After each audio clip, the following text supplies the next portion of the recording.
अशोक महान। जीवन परिचय। भारत के इतिहास में अनेक महान राजा हुए, लेकिन उनमें से एक नाम ऐसा है जो केवल शक्ति और साम्राज्य के लिए नहीं, बल्कि करुणा, अहिंसा और मानवता के लिए जाना जाता है। सम्राट अशोक महान। अशोक का जन्म लगभग 304 ईसा पूर्व मौर्य वंश के सम्राट बिंदुसार और रानी सुभद्रांगी के घर हुआ। वे चंद्रगुप्त मौर्य के पौत्र थे। बचपन से ही अशोक में साहस, तेजस्विता और युद्ध कौशल की अद्भुत क्षमता थी। वे तलवार, धनुष, बाण, घुड़सवारी और रणनीति में निपुण थे। प्रारंभिक जीवन और युवावस्था। अशोक ने अपनी शिक्षा तक्षशिला जैसे प्रमुख नगर में प्राप्त की। यहाँ उन्होंने प्रशासन, राजनीति, अर्थशास्त्र, धर्म और युद्ध कला का गहन अध्ययन किया। युवावस्था से ही उन्होंने अपनी प्रतिभा का लोहा मनवाया। कहा जाता है कि बिंदुसार ने अशोक को अवंतिका प्रांत का राज्यपाल बनाया। उन्होंने वहां के विद्रोहों को कुशलता से शांत किया। उनकी वीरता और कठोर अनुशासन के कारण उन्हें चंड अशोक भी कहा जाने लगा। अशोक का सिंहासनारोहण।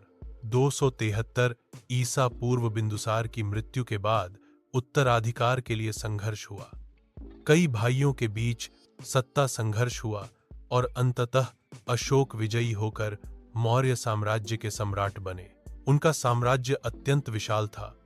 उत्तर में हिमालय से लेकर दक्षिण में कर्नाटक तक और पश्चिम में अफगानिस्तान से लेकर पूर्व में बंगाल तक फैला हुआ।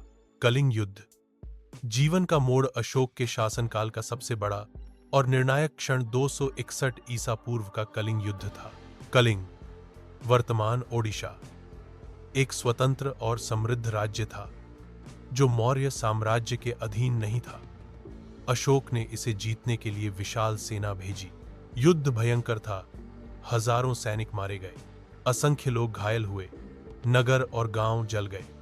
युद्ध के अंत में कलिंग पर विजय तो मिली, लेकिन मैदान में लाशों के ढेर, रोती, बिलखती महिलाएं, अनाथ बच्चे और बर्बाद जीवन देखकर अशोक का हृदय कांप उठा। उन्होंने स्वयं कहा, इस विजय में मुझे आनंद नहीं बल्कि पश्चाताप मिला है। यह वही क्षण था जिसने अशोक के जीवन को पूरी तरह बदल दिया। धर्म परिवर्तन और बौद्ध विचारधारा। कलिंग युद्ध के बाद अशोक ने तलवार छोड़ दी और अहिंसा का मार्ग अपनाया। उन्होंने बौद्ध धर्म को स्वीकार किया और भगवान बुद्ध के उपदेशों से प्रेरित हुए। बौद्ध धर्म के 5 मूल सिद्धांत। 1. अहिंसा, किसी प्राणी की हत्या नहीं करना। 2. सत्य बोलना। 3. अस्तेय, चोरी न करना। 4. शुचिता, शुद्ध जीवन। 5. मद्यपान से परहेज। अशोक ने इन सिद्धांतों को अपने जीवन और शासन में उतारा। धम्म नीति और शासन व्यवस्था। अशोक ने अपने शासन में धम्म नीति लागू की। धम्म का अर्थ धार्मिक कट्टरता नहीं था, बल्कि सब धर्मों के प्रति सम्मान, करुणा और दया। प्रजा का कल्याण, सत्य और नैतिकता। उन्होंने धम्म महामात्रों की नियुक्ति की, जो प्रजा का हाल जानने, विवाद सुलझाने और बौद्ध विचारों का प्रचार करने का काम करते थे।